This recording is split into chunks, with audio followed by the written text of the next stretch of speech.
Welcome to 3 minutes. Ayyanar துணை இன்னைக்கு எபிசோட என்னெல்லாம் நடந்துச்சுன்னு பார்க்கலாம் வாங்க. மறக்காமல் ஒரு சப்ஸ்கிரைப் மட்டும் பண்ணிவிட்டு பாருங்கள். சேரன் பார்த்தீங்கன்னா வீடெல்லாம் க்ளீன் பண்ணிகிட்டு இருப்பாங்க. கரெக்டாக நடேசன் வருவார். வந்தவுடனே ஏன் இந்த மாதிரிலாம் பண்ணீங்க, எதுக்காக இப்படி பண்ணுறீங்க, உன்னாலேயே பார்த்தீங்கன்னா நாங்கள்லாம் எவ்வளோ க்ளீன் பண்ண வேண்டியதாக இருக்குது, காலையிலேருந்து க்ளீன் பண்ணுறோம் இன்னும் முடியல அப்படின்ற மாதிரி சொல்கிறாரு. அவங்களும் பார்த்தீங்கன்னா என்னடா இப்போது யாரும் பண்ணாத நான் பண்ணிட்டேன்னா அப்படின்னு சொல்லிட்டு 2 பேரும் பேசிகிட்டு இருக்கும்போது நீலா வராங்க. வந்தவுடனே இந்த மாதிரிலாம் குடிக்காதீங்க அப்படின்னு சொல்கிறாங்க.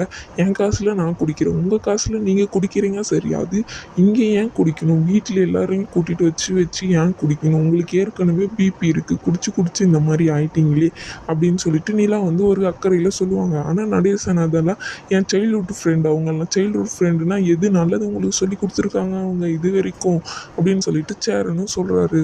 நீங்கள் குடிச்சது வெளியே தானே இத்தனை நாளாக குடிச்சிட்டு இருந்தீங்க, இவ்வளோ பேர் வீட்டில் கூட்டிகிட்டு அவங்க பார்க்கும்போது எவ்வளோ அசிங்கமாக படுத்துட்டு இருந்தாங்க, நீங்களே பார்த்தீங்கல்ல, இந்த வீட்டுக்குள்ளே வரும்போது நாய் கூட வீட்டுக்குள்ளே வராது அந்த மாதிரி இருந்துச்சு, ஏன் இந்த மாதிரி பண்ணுறீங்க, நாங்கள்லாம் வெளியே தானே போயிருந்தோம், வரவே மாட்டோங்கன்னு சொல்லிட்டு நீங்கள் முடிவு பண்ணிட்டீங்களா என்ன அப்படின்னு சொல்லிட்டு நீலாம் கேட்குறாங்க. அதுக்கு நடேசன் இருந்துட்டு நான் இனிமேலெல்லாம் குடிக்க மாட்டேன்னு சொல்லிட்டு நீலா மேலே சத்தியம் பண்ணுறாங்க. ஏப்பா அவர் சத்தியத்தில் நீ நம்பாதப்பா, நீ எழுந்து வாப்பா, அவன் மேலே ஏன் சத்தியம் பண்ணுறீங்க, ஒவ்வொரு டைமும் எங்கள் மேலெல்லாம் சத்தியம் பண்ணது போதாதான், உங்களால் நாங்கள் அசிங்கப்பட்டது தான் மிச்சம், ஊர்லலாம் என்னென்னமோ பேசுகிறாங்க அப்படின்னு சொல்லிட்டு சேரனும் நீலாவும் சேர்ந்து அவருக்கு அட்வைஸ் பண்ணுவாங்க. ஆனால் அவரெல்லாம் அது அப்போ மட்டும் கேட்டுக்கிட்டு இருப்பார். சரி நான் கிளம்புறேன் அப்படின்னு சொல்லிட்டு அவரும் போயிடுவார். வீட்டில் எல்லாருமே சாப்பிட்ட பின்னாடி பார்த்தீங்கன்னா எல்லாமே எடுத்து வச்சுட்டு இருப்பாங்க. அப்போ பார்த்தீங்கன்னா எல்லோரும் நான் தட்டு கழுவி வச்சுட்டேன் அப்படின்னு சொல்லிட்டு பாண்டியை சொல்லுவாங்க. வெரி குட் பாண்டி, உங்கள் வேலையை நீங்களே செஞ்சுக்கிறது எவ்வளோ நல்லது தெரியுமா அப்படின்னு சொல்லிட்டு நிலா சொல்லுவாங்க. நிலா எடுத்துகிட்டு போய் உள்ளே வைக்கிறதுக்குள்ளே சோழன் இருந்துக்கிட்டு நான் தட்டே கழுவலடா, எனக்காக நீ போய் கழுவிடுடா, என்னது தட்டு கழுவலையா அப்படின்னு சொல்லிட்டு கத்தி சொல்லுவார். இறுதி அமைதியாக பேசுகிறான், நான் உங்கள்கிட்ட மெதுவாக தானே சொல்கிறேன் அப்படின்னு சொல்லிட்டு சொல்கிறாங்க. அவங்க நிலா கேட்டவொடனே என்னங்க சொல்லணும், அது கூட உங்களால் பண்ண முடியாது, ஃபஸ்ட்டு போய் அதை செய்யுங்க போங்க அப்படின்னு சொல்லிட்டு சொல்கிறாங்க. ஒரு தட்டு கழுவிட்டு ஏன்டா இவ்வளோ பண்ணுற அப்படின்னு சொல்லிட்டு பல்லவனும் கேட்பாங்க. ஏன்டா இப்போ தாண்டா அவருக்கு காதில் விழுற மாதிரி பேசாதீங்களா அப்படின்னு சொல்லிட்டு சோழன் சொல்லுவார். இவனை கல்யாணம் ஆனால் இவ்வளோ டேஞ்சரானே அப்படின்னு சொல்லிட்டு சொல்லுவாங்க. பாண்டியன்கிட்ட ஆமாடா, ஐயோ அடுத்தது உனக்கு தானே அப்படின்னு சொல்லிட்டு பல்லவன் பாண்டிகிட்ட பேசிட்டு இருப்பார்.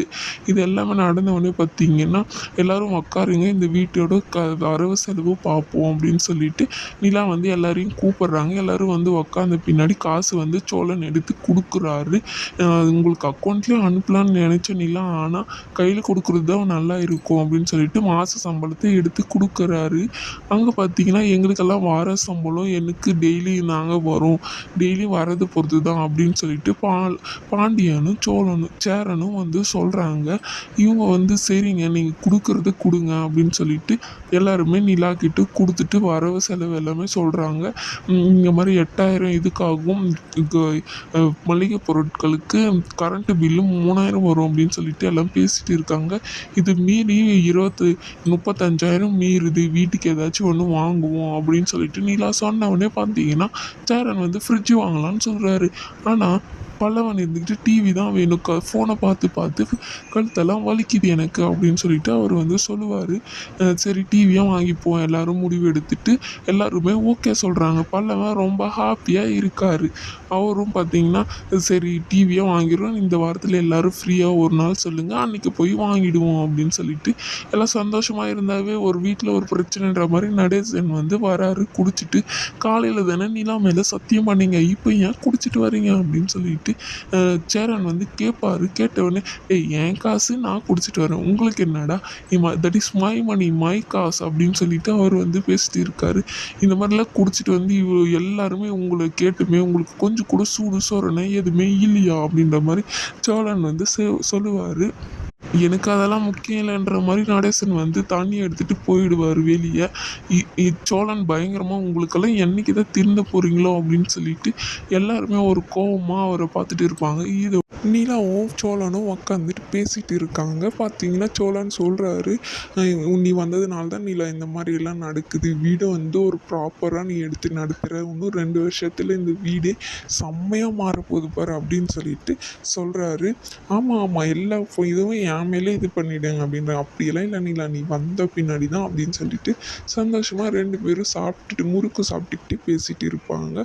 இன்னும் எப்படி அண்ணனுக்கு கல்யாணம் ஆயிரும், பாண்டிக்கு கல்யாணம் ஆயிரும், பல்லவன் வேலைக்கு போயிடுவான், வீடு ஜகஜோதியாக சூப்பராக இருக்கும் அப்படின்னு சொல்லிட்டு 2 பேரும் சந்தோஷமாக பேசிட்டு இருக்காங்க. இதோட இந்த எபிசோடும் முடியுதுங்க.